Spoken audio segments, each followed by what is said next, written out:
Hi, it's Mike Pangia, and today we're going to do a very simple, basic, but tasty Italian tomato sauce. It's actually a vegan recipe. Now wait a minute, don't run away, all you carnivores.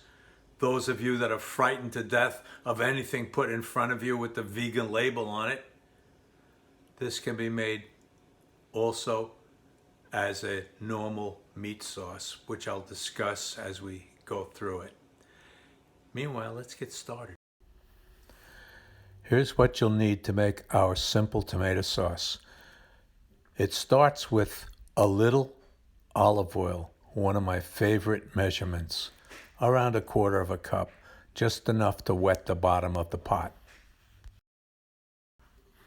Next, you'll need 1 or 2 cloves of fresh garlic, peeled and sliced. 1 28-ounce can of peeled, crushed tomatoes.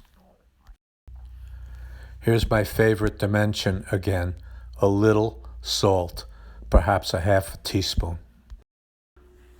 Now the secret ingredient, about 1/2 cup of a dry red wine, like Chianti. Here are all the ingredients together so you can take a screenshot if you wish. While we're waiting, perhaps I can sing.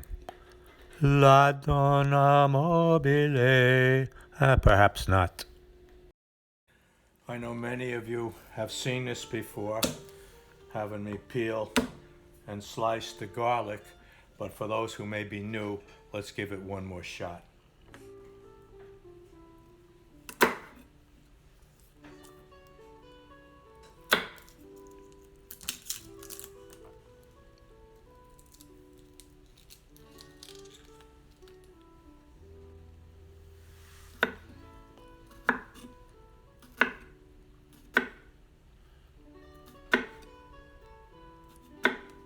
Since these are nice fat cloves, I limited it to just 1 clove sliced.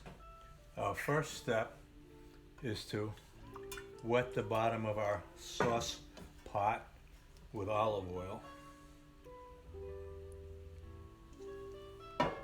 Turn on the heat to low.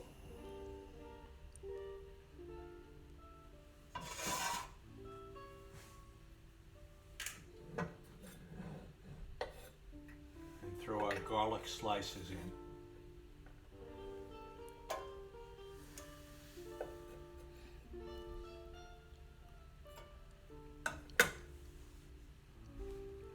We're just waiting for them to start to sizzle.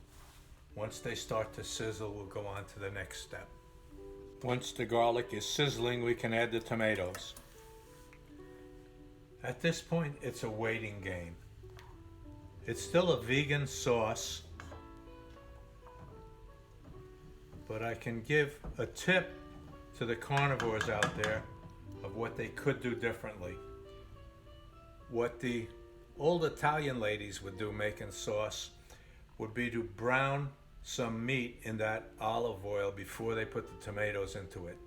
And they would have pieces of beef cubed, about 1.5-inch cubes, beef and pork, and they just brown them on all sides in that olive oil.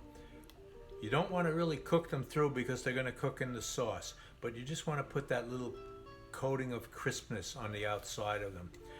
Once that's done and you add the tomatoes, then you can add your meatballs. Your meatballs are already crispy from being deep fried, if you recall my meatball recipe, how we did it. So the meatballs can go in later if you're going to put them in. And that makes what my dearly departed mom and my even more departed grandmother used to call ragu. Ragu is basically a meat stew, which is what they call the sauce in Italian, ragu. Keep it on very low heat and let it simmer for about an hour. Let's not forget the salt.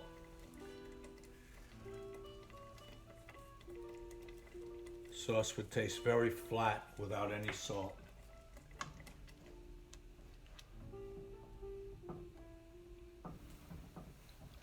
I want to check the level of salt, and I keep a mug full of tasting spoons near my stove just for that purpose.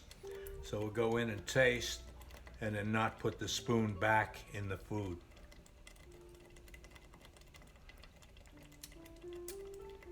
Tastes good, but it really needs to be cooked. Anytime after it starts simmering, you can add a splash of a dry red wine. I have a French Bordeaux here, which I'm using. Stir it in. And the alcohol will boil off during the simmer and just leave the flavor behind of the red wine. Be sure to stir your sauce every few minutes. Keep it from burning on the bottom. The heat is on very low, just at a simmer. Now, on the subject of meat for the sauce, there are a couple of other things that could be added. An Italian sausage can be added raw. Again, just brown the outside of it in the bottom of the pan before you add the tomatoes. That could be added. Or an especially elegant Italian delicacy, a braciole. If you knew how to make it, maybe we'll do that in a future video. A braciole could be added, browned again, and added to the sauce. Well, you've made a beautiful sauce and you're to be congratulated. I just have one warning for you though. You may see in other recipes the use of sugar being added to the tomato sauce. Please don't ever do it. To me, it feels like a sacrilege. The only reason I can think of why they might put sugar in the jar sauces is to hide the flavor of the chemicals they use, the additives that they use. So please don't do it. Please don't add any sugar ever to any of these. Now, if you got something good out of this video, which I hope you did, please be sure to press subscribe and tell your friends. Thanks for watching. I'll see you again next time.